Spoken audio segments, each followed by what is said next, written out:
Welcome to Kusina ni Teklay. Today we are going to cook chicken with pickles and cheese.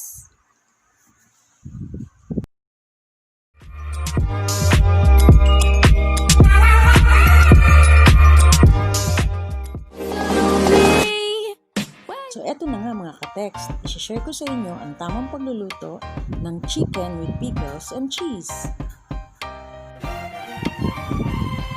Ang mga ingredients ito ay mabibili lang sa supermarket.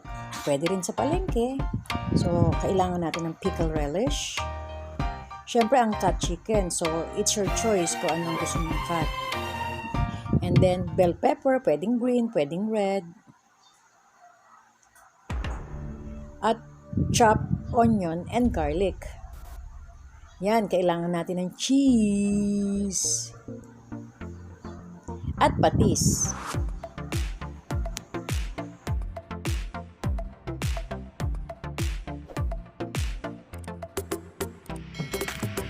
First of all, mga ka-text, kailangan muna natin i-marinate ang ating chicken. So, dagdagan natin ng patis, yung ating choice cut chicken. So, gagawin natin to para ma-marinate ng konti at malasang-malasa ang ating chicken. So, i-rub lang ito. And then, after mga 15 to 20 minutes na na-marinate ito, pwede na natin itong gamitin.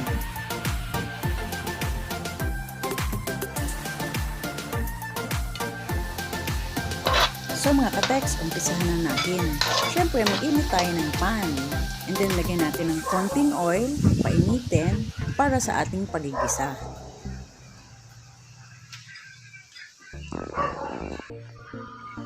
Igisa natin ang sibuyas. And then after, isunod na natin ang bawang.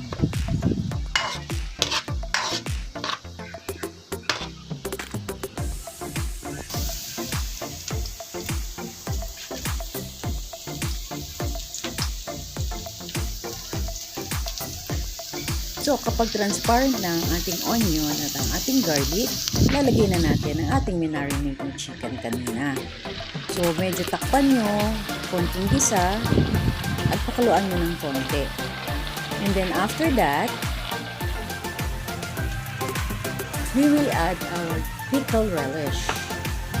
So, nabibili lang to sa supermarket. Ang bilhin nyo yung durog na para mas malasa. So, depende kung gaano karaming lalagay nyo. Mas marami, mas masarap.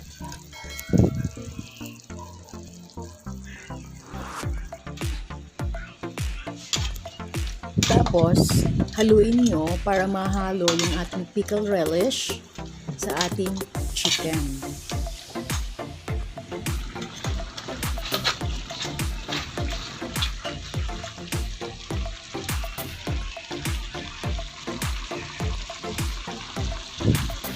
And then, syempre, takpan natin para kumulo at lumambot ang ating chicken.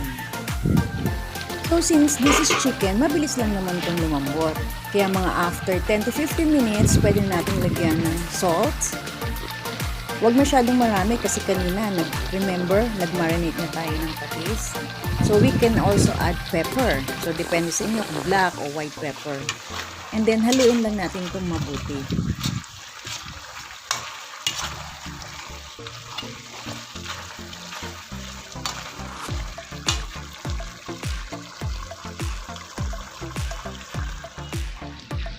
And then, we can add a little water para sa ating sabaw. So, lalagyan natin siya ng konti and then hahayaan natin ulit kumulo.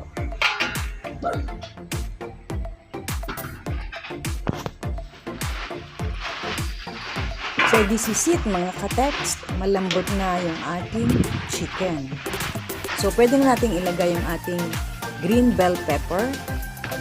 At syempre, ito yung pinaka-importante sa lahat. Ilalagay na natin ang ating grated cheese. So, the more cheese, mas masarap.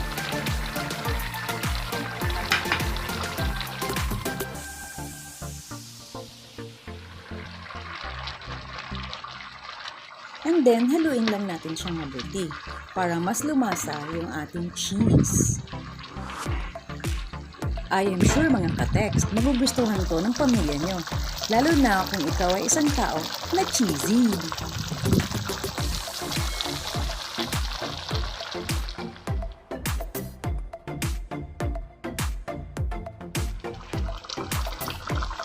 So we're done.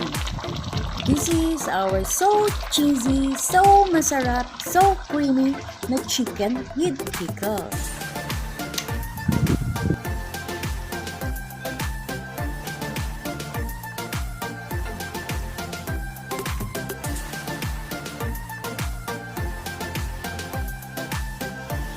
Oh, mga ka-text, itry nyo na ha, para lalo kang maging cheesy.